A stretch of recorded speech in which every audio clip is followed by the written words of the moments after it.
Triumph Daytona 660, baš kao što naslov kaže. Engleski proizvođač Triumph Daytonu proizvodi još od 1997. godine, samo u drugim varijantama. Najpoznatija i čuvena je 675, a današnja je 660, odnosno najnovija varijanta Triumphove Daytone. Dobar dan, dobrodošli u moj novi video. Ja sam Šone, a vi gledate Šone San YouTube kanal. Pre nego što krenemo u ovaj deo videa, kliknite na like, subscribe-ite se moj kanal i ostavite komentar na kraju videa kako vam se čini ovaj motocikl. Triumph Daytona 660 je zaista impozantan motor. U klasi je sa Yamahom R7, CBR-om 650R, Apelium RS 660 i Ninjom 650 od Kawasakija. 660 agregat se pakuje u 3 modela. Tridentu 660, Tigeru 660 i u ovoj Daytoni. Triumpha Tridenta 660 smo radili, tako da ćete imati prilike da vidite tu recenziju, imate dole link ispod. Šta je ono što je upakovano ovde?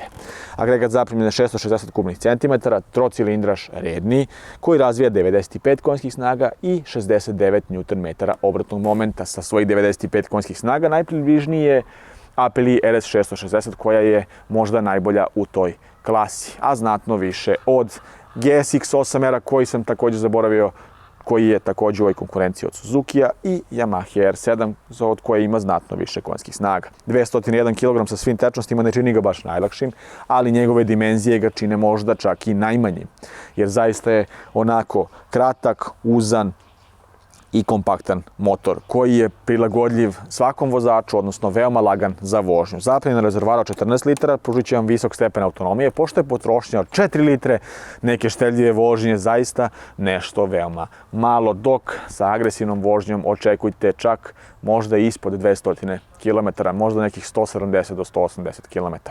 Što ćete priznati nije malo, ali će vam pružiti veliku dozu zabave, ipak 95 konja i 69 Nm obratnog momenta. Veoma lep izgled. Naravno da neke stvari nisu baš onako kako sam očekivao, najkvalitetnije neke završne obrade plastike.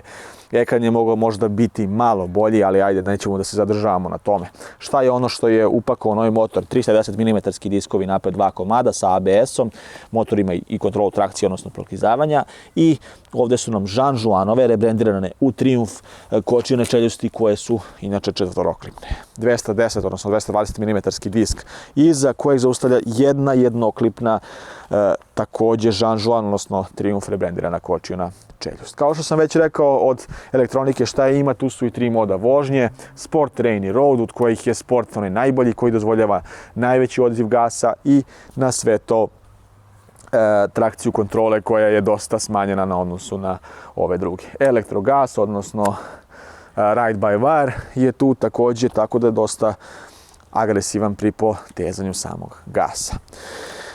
Ekran sam pomenuo, ono što mi se možda najviše ne sviđa, zato što je dosta mali, nekako ne ide baš uz ovaj R izgled, ali kombinacija digitalne sa nekom šemom gdje su lampice klasične sa strane.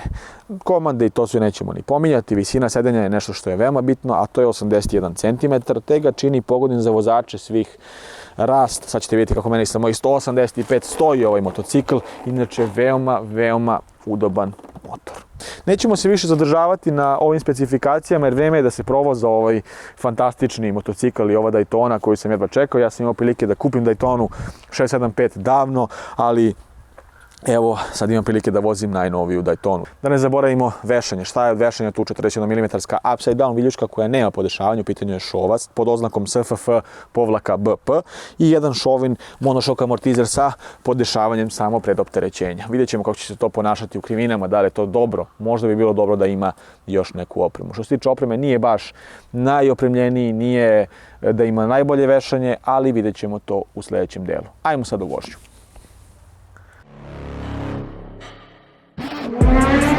Inside of me, you better watch out if you ignite me. The road ahead of full prophecy.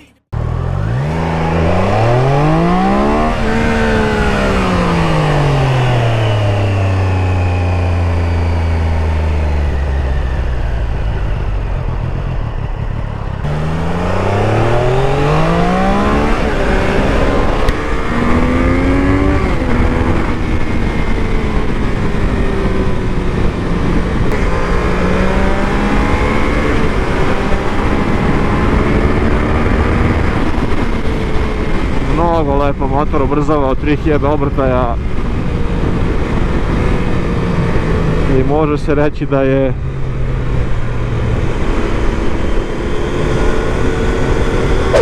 i u tom segmentu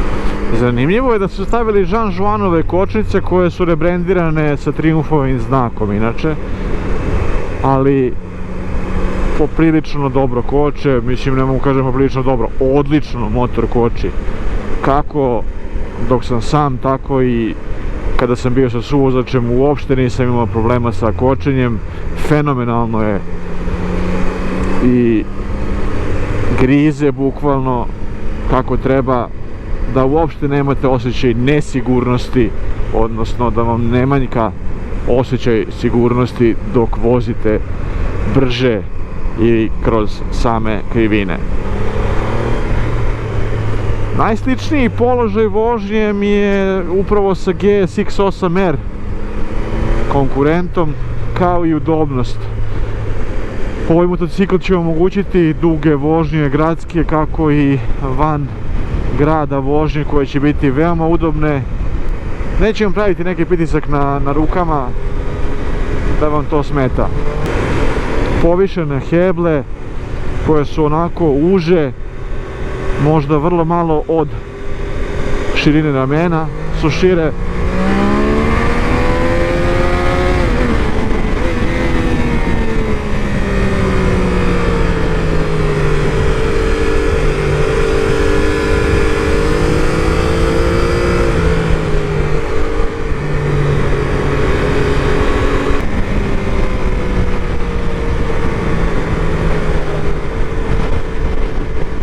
Dosta prostora na sedalnom delu, odnosno na sedištu, i dosta prostora kada ste i sa suvozačem će učiniti još lakšu vožnju, pre svega to što nemate problem sa prostorom između vas i suvozača, čak i ako je suvozač možda malo krupniji od vas, opet nećete imati taj problem. Vratit ću se na poziciju, blago ste nakrenuti ka napred, odnosno blago ste nagnuti ka napred, poprilično visoko iznad motora i iznad ovog rezervoara 14 litara, ali nekako upakovani ste tu. Tu ste nekako, niste baš kompletno upakovani da su vam skroz noge ispred rezervoara, ali ima prostora da podilaze pod rezervoar i da dozvoljavaju lepo i ugodno obaranje sa izvlačenjem tela na stranu. Rezervoar je zaista mali sa 14 litara. Mnogo mi se sviđa kako ubrzava. 95 konjskih snaga, svrstava ga na nešto malo ispod 100 i najbliži je upravo šampionu klase Aprilia RS 660 koju sam vozio nedavno, i test Aprilia, odnosno recenziju Aprilia 660 RS, odnosno RS 660 možete pogledati na mom kanalu, evo vam ga dole link ispod.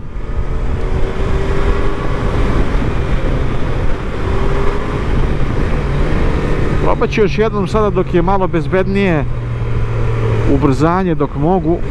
Probao sam malo pre na autoputu, vidjet ćete i to odmah nakon ovoga, ali evo ajde da probamo još jednom. Motor ima 3 moda vožnje, Rain, Road i Sport. Trenutno sam u Sport modu, regulacija, traction kontrola i odziva gasa je razlika između modova.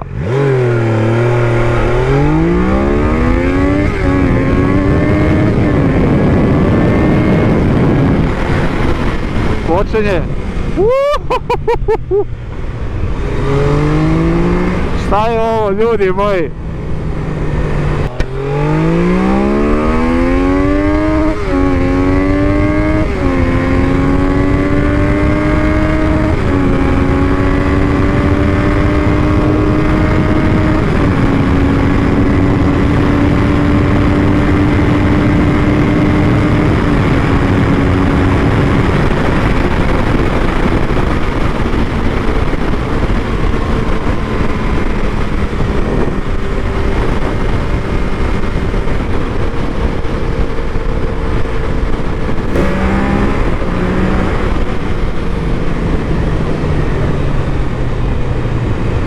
Ubrzanje, snaga, kočenje su definitivno najveći aduti ovog motora, pored i udobnosti i prelepog izgleda, pošto motor je zaista atraktivan.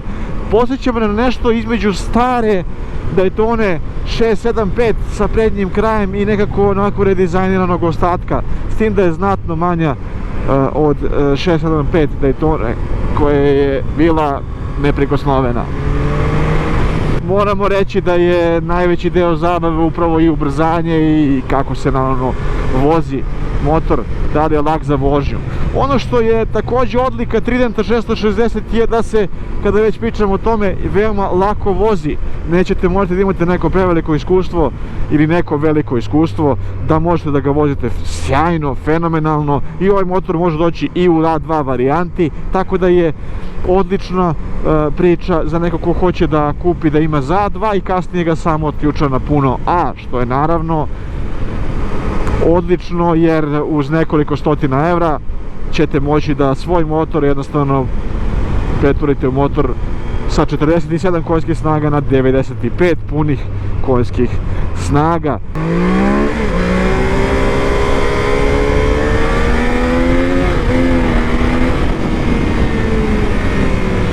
Ono što je i na Tridentu 660 mene ostavilo onako bez komentara i zašto sam smatrao da je fenomenalno bilo, to je i menjač koji je toliko mekan, toliko nekako kvalitetan. Nemate osjećaje kada ubacujete iz brzine u brzinu, kada prebacujete iz nekog stepena prenosa u drugi stepen prenosa, da li je gore, da li je dole, zaista je premekano. Ono što bi bilo super kada je već u toj konkurenciji sa 8R-om RS660 je da ima i quick shifter. Bilo bi zaista fenomenalno kada bi ovaj motocikl imao quick shifter, jer to bi ga nekako upotpunilo. To je onaj deo koji kod ovog ubrzanja i ove snage nekako ovog odziva na gasu nedostaje, fali.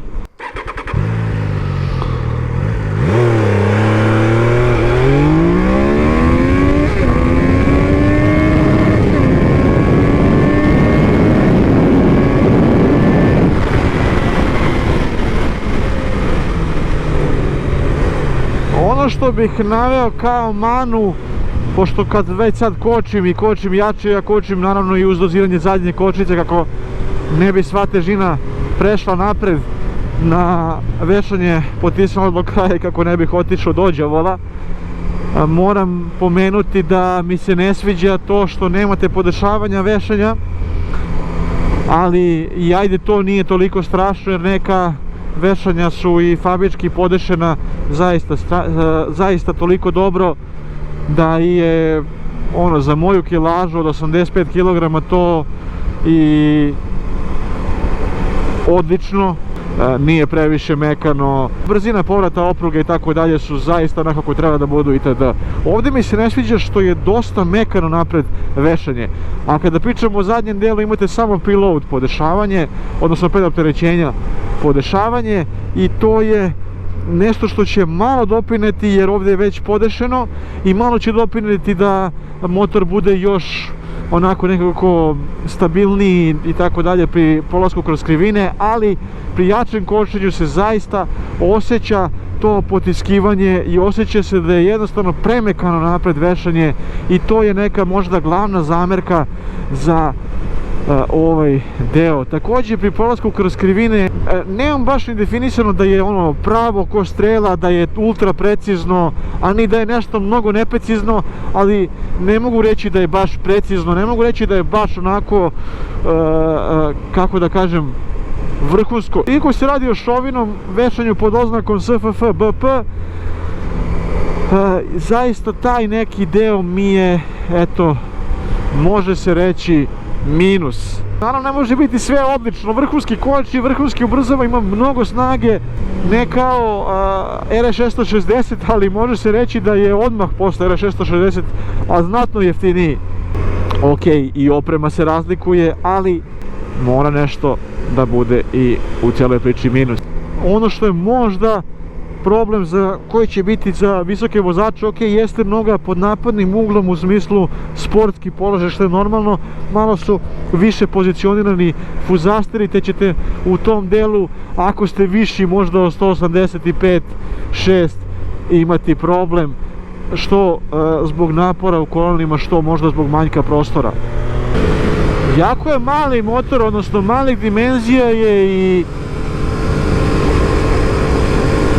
ne znam da li mogu reći da je možda i najmanji u ovoj klasi.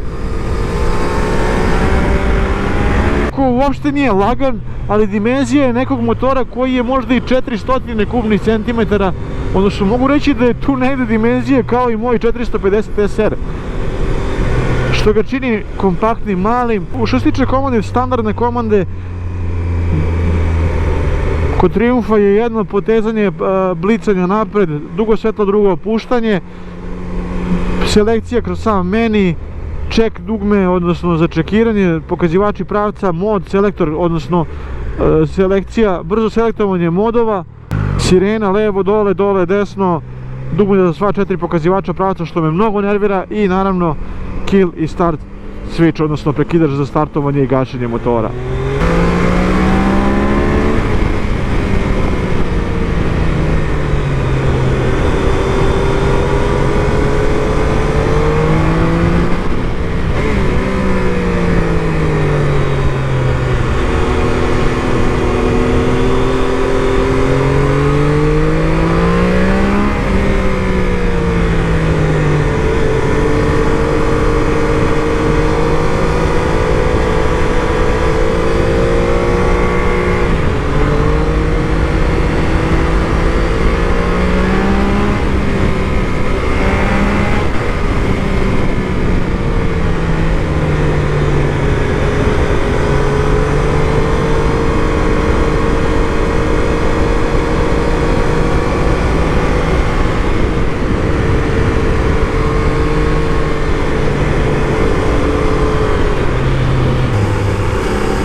Vreme je da odemo na ocenjivanje.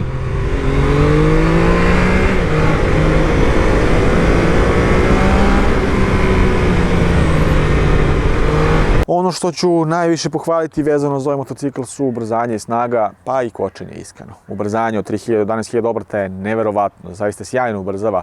Snaga nikad nećete manjkati.